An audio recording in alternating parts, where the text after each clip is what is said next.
Hello, hello, hello. The Vooch returning to the Orlando Magic trade rumor will not go away. So we'll go over it and what it would mean on the court and how we can make it happen money wise, as well as going through the cap sheet of all the trades I talked about in the last video, all the players that would have to be involved and all the money that would have to be moved around. And lastly, our latest Orlando Magic player added to the roster, Jamal Cain. And we'll go through his stats and a couple highlights to see what he's bringing to the team. This is the Orlando Magic Nation, your source for all things Orlando Magic, for Orlando Magic fans, by an Orlando Magic fan. Just wanted to thank you very, very, very, very much for clicking on this video and spending a little bit of time talking Magic with me. While you're here, click subscribe so you don't miss any of the content that I produce, as well as joining the Orlando Magic Nation. And while you're clicking around, smash that like button. It really helps the channel grow by having it go to more people with all the likes. Lastly, this doesn't have to be a one-way street. So go into the comments and let me know if you are excited for any of these trade possibilities, or you're wondering how the salary cap would work for the Magic or anything like that. Put it right down there and I'll do my best to answer. So we're going to start off with the Vooch trade rumor. I would say it's not likely that it would be a trade. Most likely because he only has a year left in his contract, so I don't see the Magic giving up a lot of capital when it comes to salaries or anything draft wise, because it would be a rental. And really, that's not where the Magic are in their rebuild or their retool at this point. Again, we're not doing that anymore. We're in contention. We're trying to win. Obviously, we would want a big man who is able to shoot, because again, that's going to open things up for Franz and Paulo to be able to drive and to be able to work in the low post. However, defensively, that obviously is going to it's going to definitely affect the rating or the ranking that we have defensively, because Vooch is not the stopper, let's just say, when it comes to defense. He wasn't when he was on the team before, and he's just a little bit older at this point. So it definitely would be an upgrade to the offense when it comes to our center position, because Vooch has been consistent, as you can see by his career stats here. Uh, he's for his career 17.2 points, 10 rebounds. So he's a 17 and 10. You would never say no to that unless you factor in a lot of the defense. So within his in his 9 years with the Magic, 17.6 points, 18.8, excuse me, 10.8 rebounds and 2.8 assists, shooting 50% from the field, 35% from three. Then when he went to the Bulls for the last 5 years, he's upped his average to 18.2 points per game, 10.7 rebounds, 3.4 assists. Obviously, they normally play a much more fast-paced tempo, a much more up-paced tempo compared to what the Magic do. The Magic are obviously a slow, methodical defensive team. The Bulls are kind of up and down, up and down, up and down. So obviously his numbers are going to be a little bit better, especially when it comes to assists, because of the ability of a lot of his shooters, like Kobe White and others on that team. So he, as you can see, he shot more three pointers as well with the Bulls. So he's up that amount to 1 point. He's averaging 1.5 over the course of the 5 years. Three pointers made per game, and 4.4 shot. Still at 35%. Obviously, some of these numbers are rounded. So with his time with the Magic, it was 34.5%, rounded up to 35. And when he's with the Bulls, it's 35.3%, I believe, and it rounds down to 35. So the volume of 3 point shooting again would be something that we would like on the team. However, you have to take everything into account, the salary. You have to take in what it would cost us draft capital wise, because we would assume that Chicago would want draft capital, and we kind of robbed them last time when we did a trade with them. So I don't know how that negotiation would go. So when you take in all the factors, for me, I'd rather not bring him back, only because of the defense. And if as you would as you've heard Nico Harris say all the time, say Nico Harrison say the GM of the Dallas Mavericks. If you didn't know that the defense wins championships. Obviously, you need an offense. You can't just play defense. The Magic last year had the second ranked defense, but without offense, you're not going to be able to go very far. So we need the offense, but with the defense, in the end, for me, this is a pass. But I can understand why it's a rumor that continues to happen. The Magic have already put themselves in the upper echelon when it comes to the East. We can see again the West is going to be a battle of attrition. So in the end, whoever comes out of the West, maybe they're not at their full strength after having to go through that gauntlet of the playoffs. So if the Magic are able to get to the finals, then they have a puncher's chance. Obviously, we'll have to see how they play throughout the years, and everything is theoretical right now, but that's what we're looking for right now. We're looking for someone to continue to increase the ceiling of the team. Having Vooch on the team, I would say would increase it. However, you have to also look at all the things that come with it. If we give a lot of capital, or if we give a lot of players, because for us to make the money work, there would have to be a few players involved. We already are at the minimum of players on the roster. So when it comes to a trade, in that respect, I wouldn't want to go through it. However, if we were to get him through a buyout. So let's say we get all the way through the trade deadline. He doesn't get traded because it's Chicago, and it is what it is. Chicago doesn't always do all the trades. If he doesn't get traded and they decide on a buyout, now that's when things get interesting. Because if I were us, now there's a lot of numbers here. I'm going to go through it because again, I like to bring the numbers, but because we're a first apron team right now, we're over the tax. Once you're over the tax, then you're basically a first apron team. We're hard capped at the first apron, right? So that means if you look at the numbers down here, we only have 1.2 million. So that's this number right here, where it says first apron space. We're at $1.2 million under the top of the first apron. Because if you pass that number, then you go into the second apron.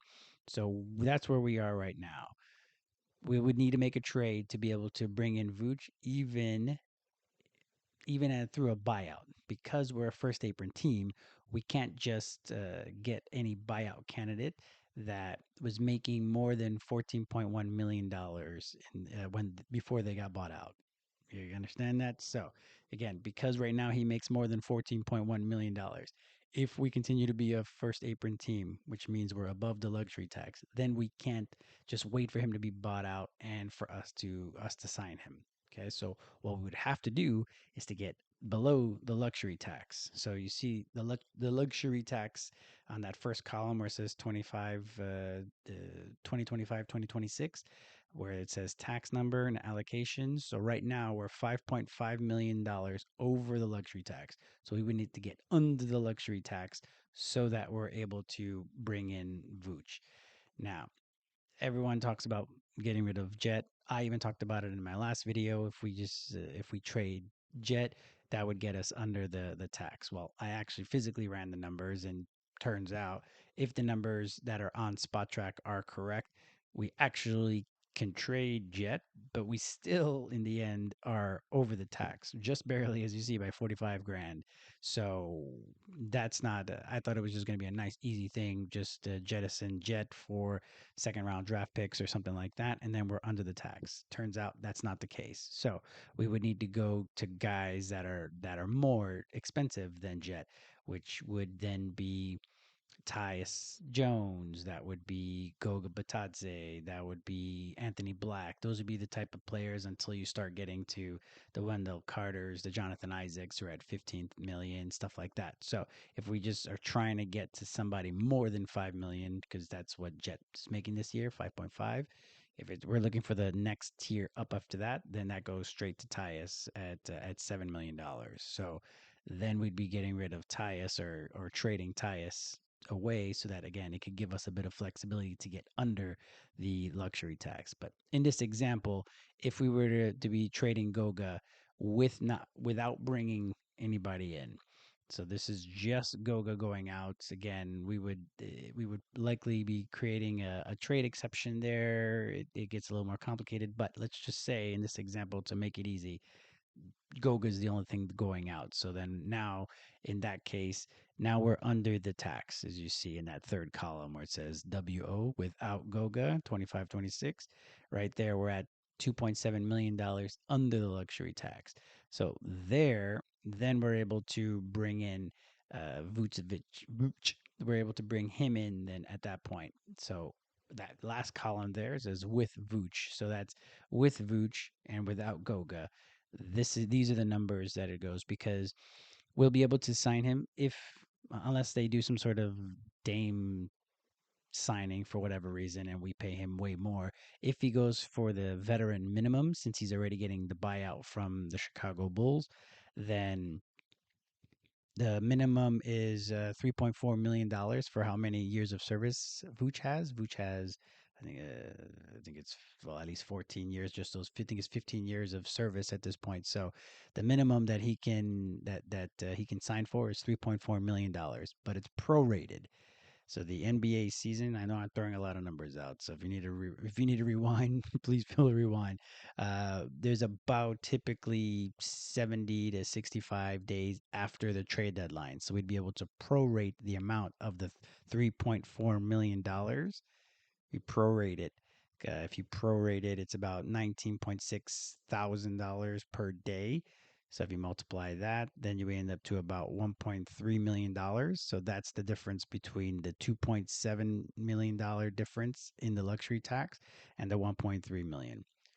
It's a lot of numbers. I know it's a lot of numbers. The salary cap is, with all these aprons now, have made it very complex in a lot of different ways. But just know the way for us to get Vooch is we would have to trade out more money than $5.5 million so we can get under the luxury tax so that we can even sign Vooch because he makes too much money for us to sign him via the buyout because we're currently a first apron team.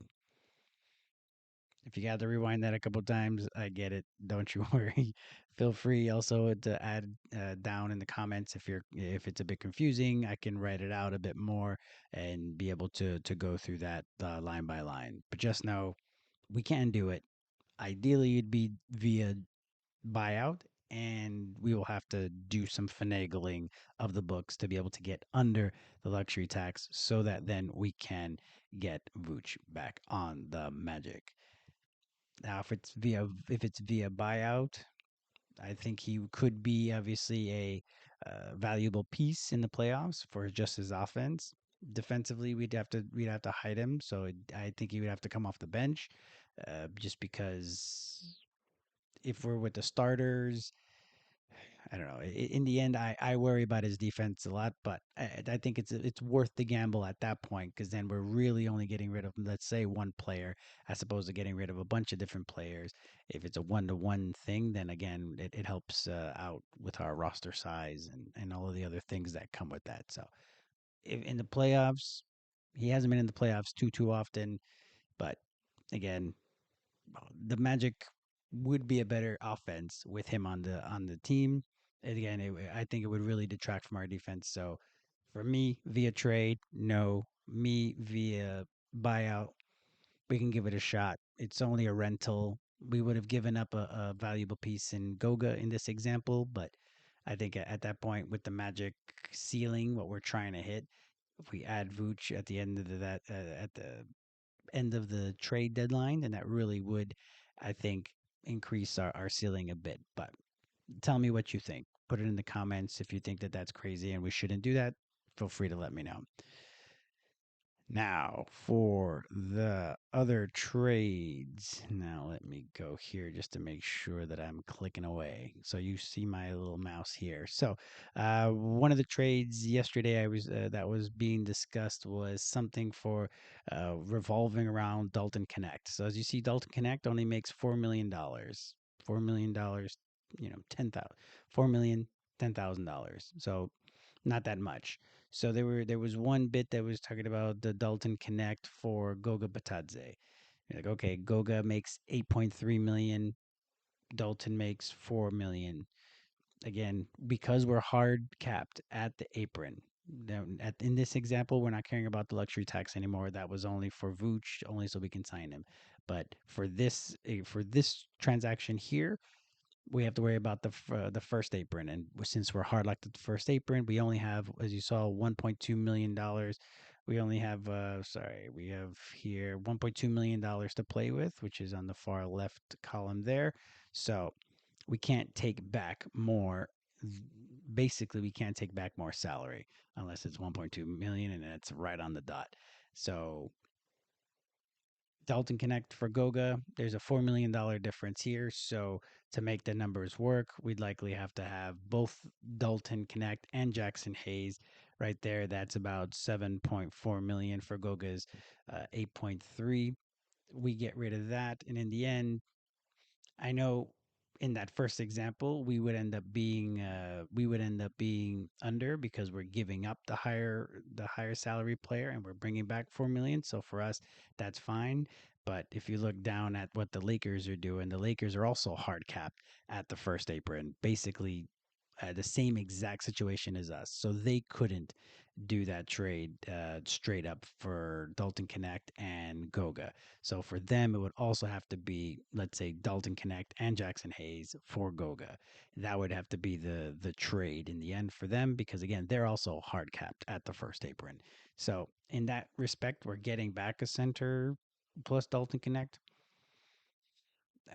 Jackson Hayes really wasn't getting any play anymore for the Lakers in the playoffs at all. Like they even did what they did in the playoffs. So I don't know. For me, I don't see Dalton Connect being that good of a shooter for us to do that trade, but at least that's how that trade would have to work. So now the second one was Jonathan Isaacs for Dalton Connect, something connected to Dalton Connect. The same thing. They can't. The Lakers wouldn't be able to just send out Dalton Connect and take back Jonathan Isaacs because again that would they're hard locked at the first hard capped at the first apron as well. So in that respect, that trade would have to be likely somebody like, let's see, we have to get to about 15 million because that's how much Jonathan makes. 15 million is about what a Maxi Kleber and Dalton Connect. That makes about 15 million exactly. So it would have to be those two guys, and I'm assuming draft capital, second rounders, stuff like that, because the Lakers don't have many first round picks at this point. The Magic, for me, we're giving up the better players, so that's why they have to give us the draft capital. So that's that. Yeah, I'd rather have more of a, if we were doing like a Wendell trade where it's about $10 million, I believe, this year, then Jake Laravia, Dalton Connect. Now we're talking. Like obviously that would hurt our defense again, but I think it's a lot of our principles are the thing that help with the defense that hopefully we'd be able to continue to have that defense even if we don't have some of our better defenders at center. Anywho, so those are those two trades. The other trade after that was the Suns trade. The Suns trade was they were talking about Royce O'Neal, who makes $10 million, and Nick Richardson. So it's about $15 million there. $15 million for if we do Jonathan Isaacs, then that's pretty much a straight up deal in that respect. That wouldn't be the worst trade in the world because again we're bringing back two players because again we're right at the 14 player roster minimum. So ideally, if we can bring back two guys, then that's that. But I believe that trade was what was it? That one was Nick Richards and Royce O'Neal for Goga and Jet and Tristan. So again, us getting rid of three players isn't going to be ideal for us. So if it's Tristan,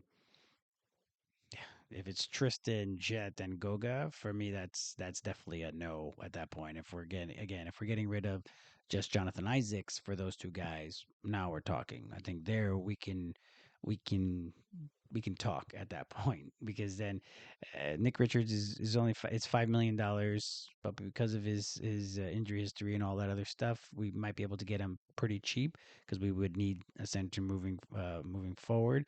If well, in that other trade, we wouldn't do.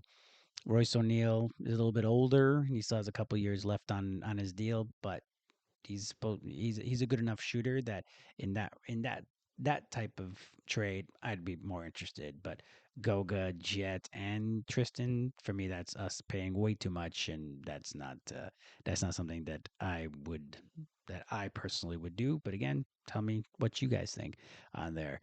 The other trade was for Malik Monk. So Malik Monk makes 18.8 million, let's just say 18.8 million, and his trade was Malik Monk, Jonathan Isaac, Jet, and that makes sense. So at least salary wise, that actually is us giving off more again than what they are doing. So that's something that wouldn't be the worst. And like I said yesterday, to me, that would be the trade that I would do the most because 18.8, we bring that back. We give up 20.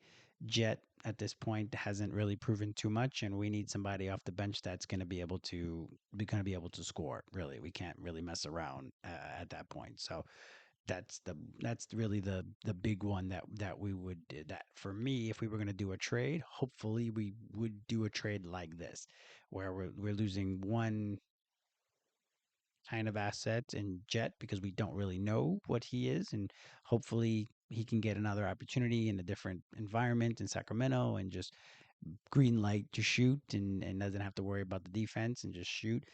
That might be the best for him. But again, like losing that much wouldn't hurt. Let's say it would hurt defensively, of course, again by losing one of our big guys. But bringing in Malik Monk, I think that would be the one. If I have any of these trades, that would be the one that I would do. And then lastly, it was the Anthony Simons trade. Now this again is he's only got 1 year left. If we go back to real quick, Malik Monk's got 20 next year. So yeah, it's got 20 next year and then a player option 21 the year after.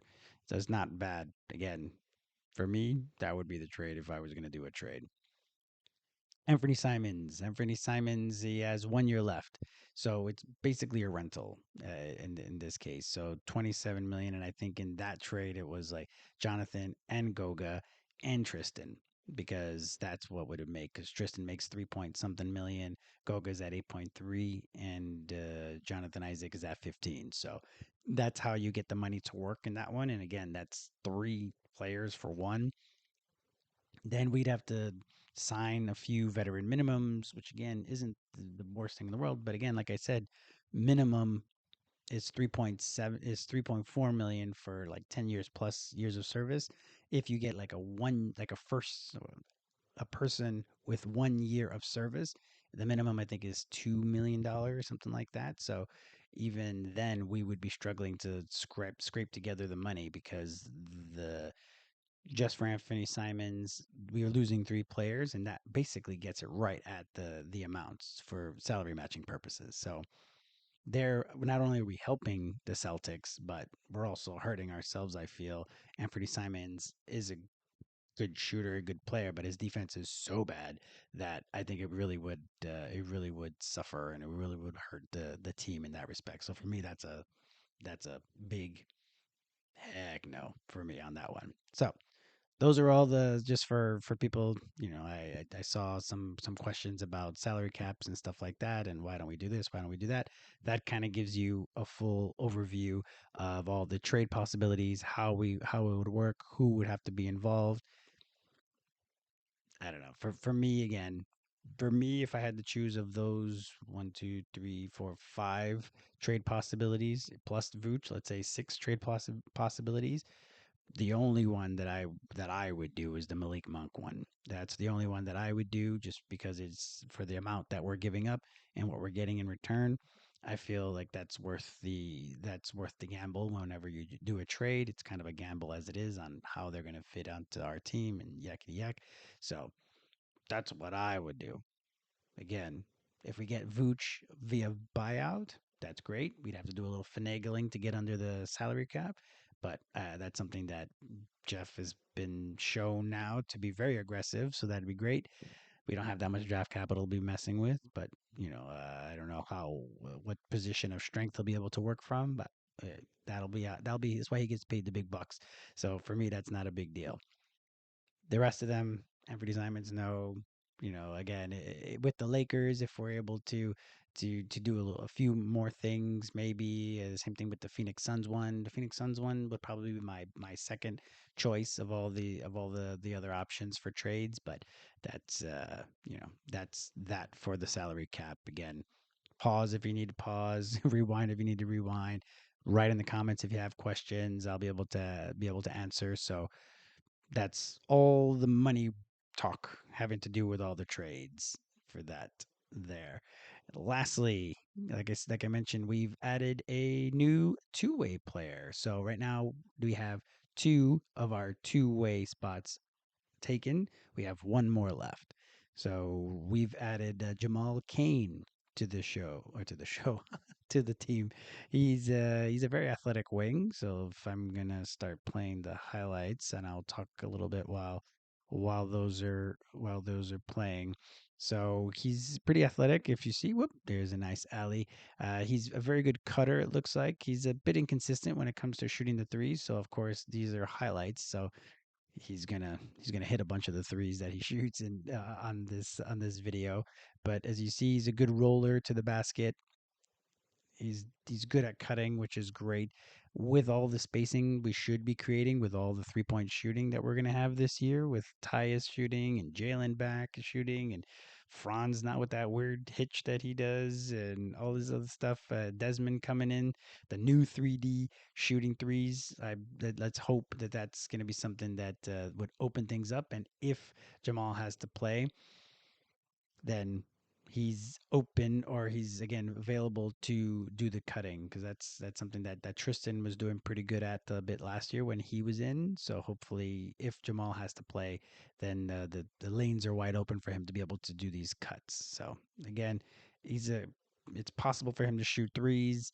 He hasn't been the greatest, but again, the Magic have him in the greatest, so he'd fit right in, at least fit right in last year. This upcoming year, we're going to be good at shooting threes, so he's going to be one of our poorer shooter threes.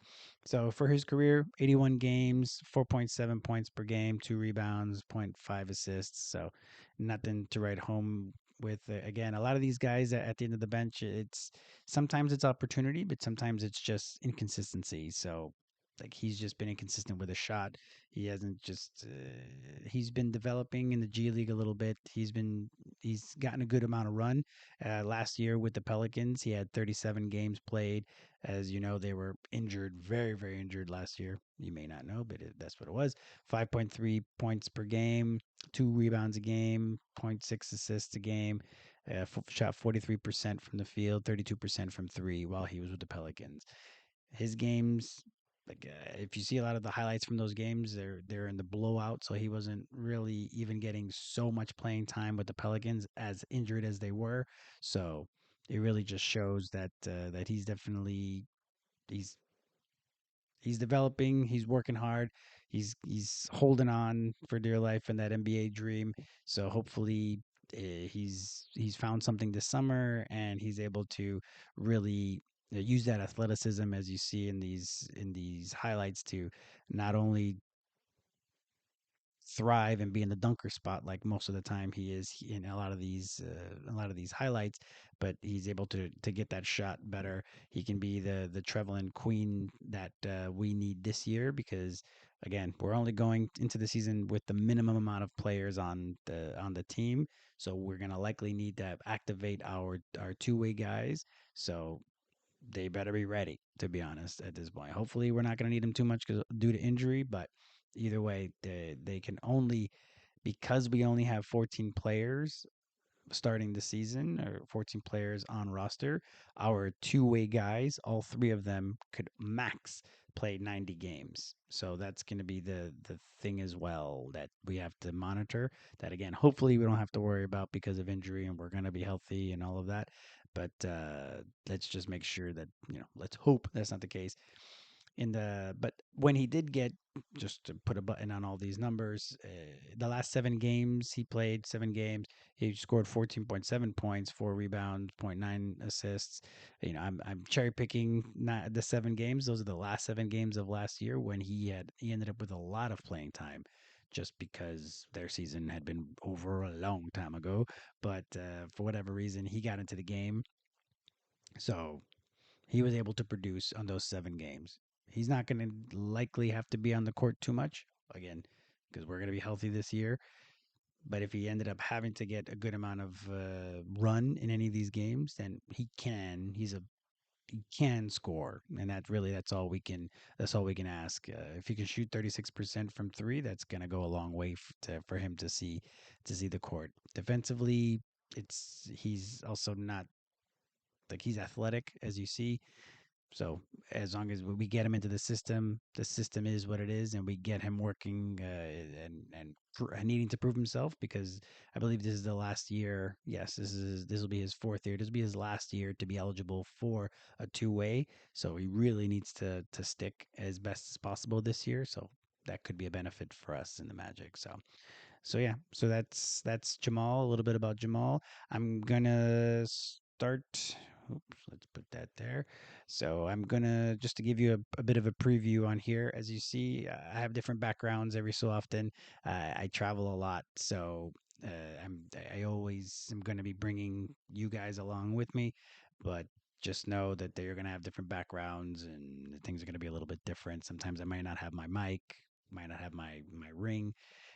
We're having trouble with the ring now, so it is what it is. But uh, for the rest of the summer, I'm trying to make content every day. If it doesn't happen, it doesn't happen, unfortunately. But that's the plan. I have a small child at home. He's a 6 month old, so sometimes daddy duty is what it is, and that's the number one job. So we'll see what it is. I'm going to try to pump out content every day. If not, it's every other day, but definitely minimum 3 times a week, all the way through the off season. So you're gonna see some more things pumping out. I don't want to do all the trade rumor stuff. That's not really a strength of mine, but I'm going to be start doing player evaluations. So to give a bit more of a scouting report on each one of the players, what they're good at, hopefully what they're working on this summer, so that next year they're able to succeed as best as possible. So I'll do kind of like a big project once a week.